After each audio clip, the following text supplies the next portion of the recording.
Crimson art creations వీక్షకులకు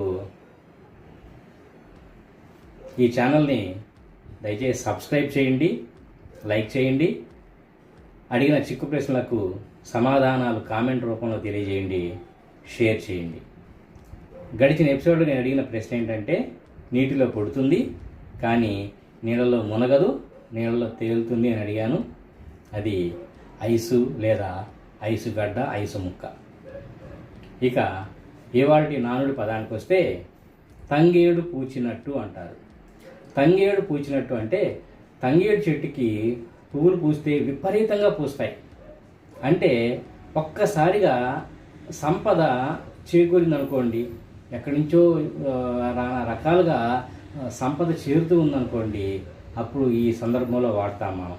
తంగేడు పూచినట్టు సంపద పెరుగుతుంది అని అంటాము. ఇక ఇవాళ చిక్కు ప్రశ్నకు వస్తే, పగలగొడితే ఇక దాన్ని రిపేర్ చేయడం కష్టం. ఏంటిది అది? దాన్ని మనం పగలగొడితే ఇక దాన్ని మనం రిపేర్ చేయలేము. ఏంటిది అది? సమాధానము కామెంట్ రూపంలో తెలియజేయండి. మీ క్రిమ్షన్ ఆర్ట్ క్రియేషన్స్.